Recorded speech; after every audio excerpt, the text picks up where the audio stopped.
Okay, so this is one aimed more at the beginner than the experienced air gunner, so if you're an experienced air gunner, you may want to look away now. Otherwise, you're just going to be saying, why are you teaching me how to suck eggs? But for the less experienced among you, tools you're going to need, ideally, your mounts will have come with the hex keys. If not, you're going to need a set of hex keys, a hammer, the reason for which will become evident if only to smash the life out of this BSA. Then, items wise, well, you need your gun.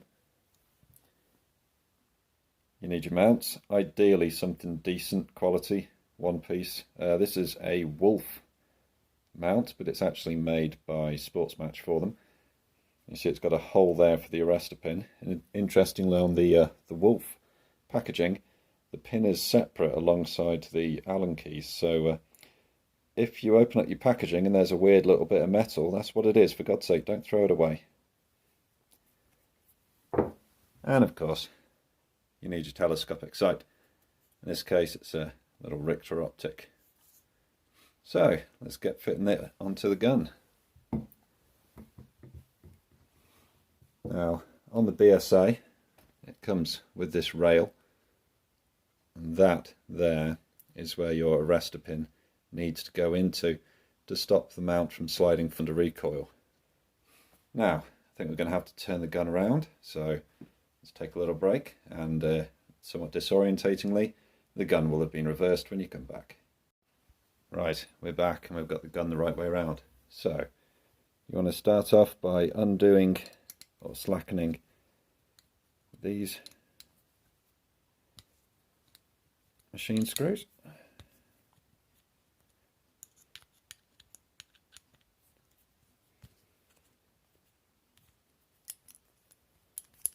Just place it on your rifle. As I said, the BSA comes with this rail.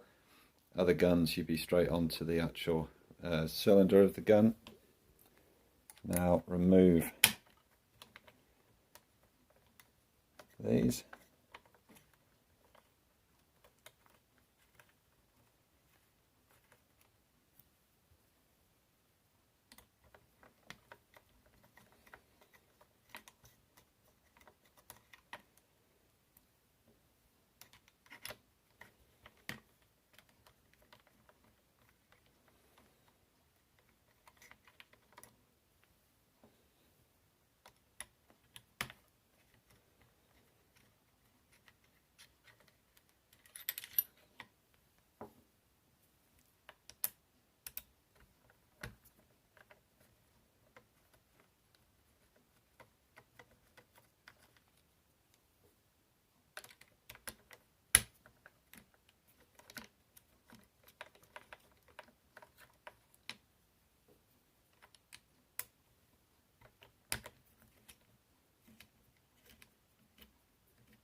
Now with your mount, your one-piece mount, you always want to make sure that the hole for the arrestor pin is at the back, because 9 times out of 10 that's where your location is going to be.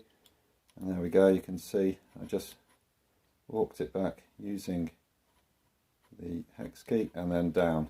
That's where the hole for the recoil pin is in the actual rail on the gun, and lined up with the mount. Okay, so now that we've got the position worked out, just have a quick look whereabouts that is. So we can remember it on this particular rifle. This front machine screw, the cap head in that, the centre of it is on the edge of this torx. So we know that's just about the positioning. So now we need to take this back off, and we're going to need to knock this pin into it. Always a pleasure. Need a punch for it.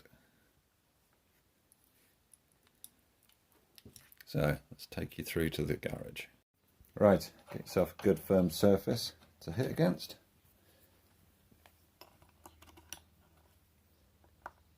Get yourself a punch.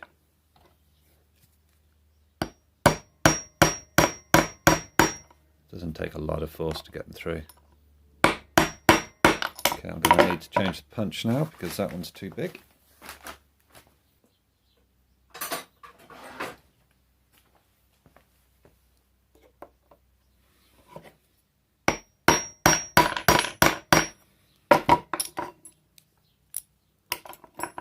Goes in a long way. Okay, we're going to need it sticking out a bit further than that.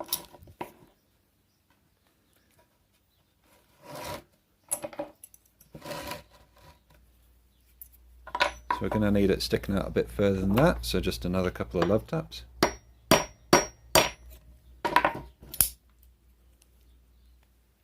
think that's pretty well bob on for the BSA. Now for guns with just holes in the receiver, it's going to be quite different. You're not going to have anywhere near as much of the pin sticking out as that. It's a case-by-case basis. It really is trial and error to work out how much you need, and just make sure that the mount isn't jacked up at the back, and also make sure it's perfectly in position when you put it back onto the gun.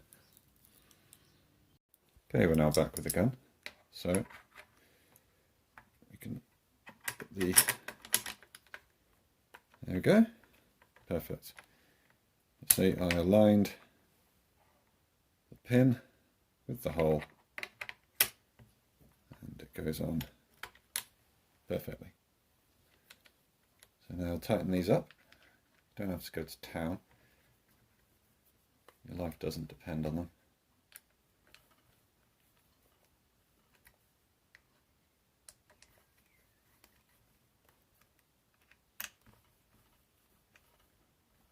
The way I like to do it is to tighten up fully at the centre first. And you see I'm not even turning the key. I'm not using the key like this. All I'm doing is like this, and that is all the tension you really need. There we go. Let's just check me checking. It's all perfectly sufficiently tight now. So now pop your scope on.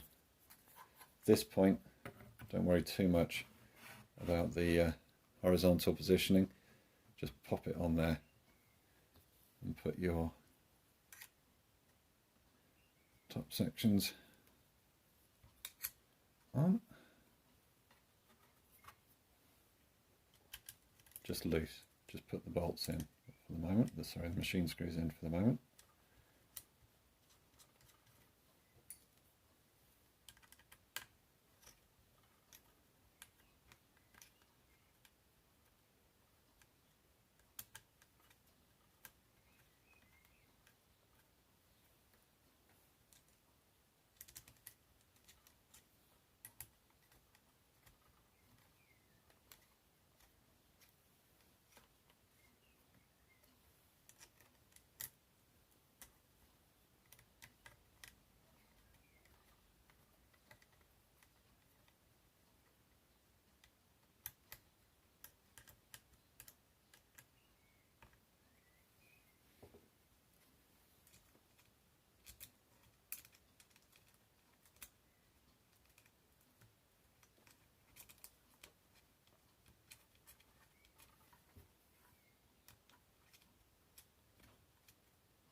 Okay, so you want it so that the scope can rotate and move backwards and forwards, but be held under a degree of tension. So now I'm actually going to just remove these lens caps. Now we get into the horizontal positioning. Now this point is rather subjective, it all depends on the person, but just use what I'm going to say as a rough guide and you should be somewhere near. At this stage, what you need to do the gun into your shoulder. Obviously make sure it's not loaded. Put your eye to the scope. And just make sure that you can see clearly, fully through the scope.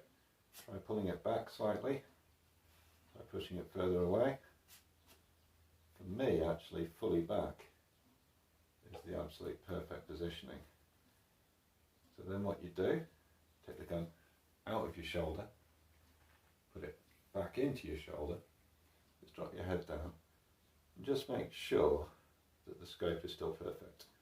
If you were to take it out of your shoulder, put it back into your shoulder, my God, that's awkward. Back into your shoulder, put your head down, and then if you found you had to actually move your head back, that's exaggerated, but you see what I mean. To get the perfect focus, then the scope's in the wrong place and you need to move it further back. For me, this is perfect. So now we move on to the next stage, which is leveling up the crosshairs. Again, this very much depends on the particular shooter. We all hold our guns differently. I've noticed I seem to always put a little bit of cant onto the guns, which isn't very helpful. So just want to make sure the crosshairs are level. If you've got something like a door frame to aim at, in our house none of the door frames are particularly level, so I tend to hang a plumb line down and use that. But for me, yeah, actually that's pretty damn good. So now I'm on to tightening up the actual scope mounts. Right, so now we need to tighten up the scope mounts finally. What you want to do is make sure there's a gap here. Don't tighten it down to the point where they're crushed, and just make sure that the gap is even on both sides.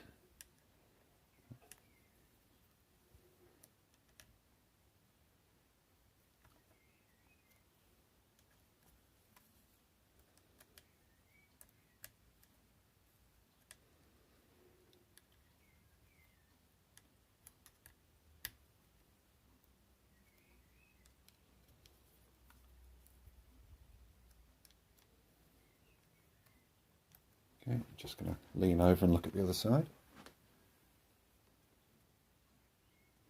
That's pretty perfect, pretty good. So now, a bit like your car wheel nuts, you need to tighten up in a diagonal pattern. So this one, tight, this one, tight, this one, tight, this one, tight. Doing that not only evens out the stress in the mount, it also stops it from, as you're tightening it down, pulling the scope round, and then suddenly you put it up to your shoulder and you think, oh, the crosshairs aren't level anymore. It's a fun game, this is, I tell you. This is why people get me to fit their scopes for them and zero them for them.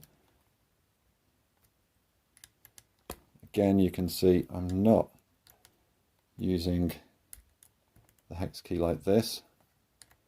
I'm using it vertically because you don't need to tighten the hell out of these bolts. Simple as that.